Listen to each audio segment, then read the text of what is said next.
the music industry is about to be flipped on its head once again. Listen to this brand new song by Drake and The Weeknd.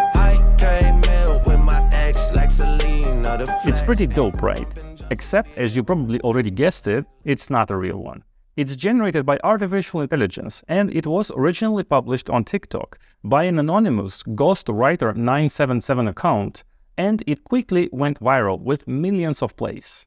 Now this song is being actively removed by all platforms, and the amount of effort they are putting into this is quite insane. It's probably the second biggest takedown effort after Beyoncé's Super Bowl photos. How did that work out, right? Anyway, for now the song keeps getting taken down because it supposedly violates copyright law. But does it really? Let's unpack it real quick.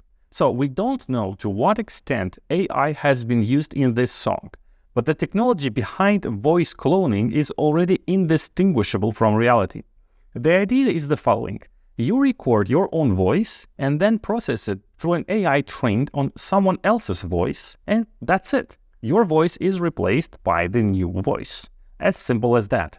The easiest way to try this technique is to simply use a TikTok voice filter. Record your audio, then tap Audio Editing, and choose any filter you like to see how your recording changes. Now, given that the account which originally published the song is named Ghostwriter 977, it's easy to conclude that it's indeed a ghostwriter who did it. If you don't know who ghostwriters are, well, they actually write the lyrics for songs and sometimes record them as well, meaning that they often know how to sing or rap. Some of them also create the instrumental or work with another producer for that part. Then they send their demo songs to famous artists, and those artists just record their own versions of those songs. Basically, ghostwriters do all the creative work, and the artists who are already famous buy them to make them theirs. For example, Rihanna's Umbrella song was originally designed for Britney Spears. It can come as a sad realization to a lot of people, but many of your favorite artists are just performers who don't do any creative work anymore. So it makes sense to conclude that this Drake and The Weeknd song wasn't an actual AI-generated song, but rather a song entirely created by a ghostwriter who recorded his own voice and then replaced it by an AI-generated voice of Drake and The Weeknd. And so that's why we're getting a weird copyright problem. This isn't technically a copyright infringement because Drake and The Weeknd didn't actually record or write this song. They have absolutely nothing to do with it. However, it's obviously their voice that was generated by an AI trained on their other songs. And you can see here how far this problem can go. Most people couldn't care less and would gladly listen to this song because it's dope. Established platforms such as YouTube, Spotify, and TikTok will make sure to remove it, but it will be found on piracy websites, and the quantity of such songs will explode in the very near future. Or maybe we got it all wrong and this is a real song of theirs, and they just pretended it's AI to generate a genius viral marketing buzz. Boom, mind blown. Anyway, there are other examples as well. Here's Kanye West singing Hey There Delilah. Oh, it's what you do to me. Oh, it's what you do to me.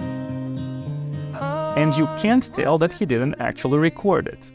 And here's David Guetta, who made Eminem announce a rave song during one of his concerts. This is the future rave sound. I'm getting lost in an underground. This is the future rave sound. I'm getting lost in an underground. As you can hear, the results sound perfectly realistic, and even better, even singers can hit notes that they can't hit in real life. It means that there's no technical barrier to clone any voice and add it on top of any instrumental. This is going to get wild, and most likely such practices will eventually become widely accepted, and artists will start to receive royalty payments when their voice is used, even though they did nothing at all. We can imagine a future where anyone can create a song, slap a famous artist's AI voice on it, and distribute it legally while sharing the revenues with the actual voice owner. There's also the question of new songs with voices of dead artists, which is gonna be fun to sort out. By the way, if you're wondering, no, my voice is not AI generated. I know that more and more YouTubers do it, but I like the process of recording my own voice. The only thing I do is I apply a filter on top of it, that increases the audio quality podcast style, as if it was recorded with a much better microphone. This tool is called Adobe Podcast, and you can use it completely for free. Anyway, that's not all. If you've been paying attention and watching my channel, you know that full AI-generated music is possible as well. If you want, you can listen to it yourself by following this link. It's a demo by Google, and each single one of these tracks is entirely generated by artificial intelligence using a simple text prompt like here: slow tempo, bass and drums-led reggae song.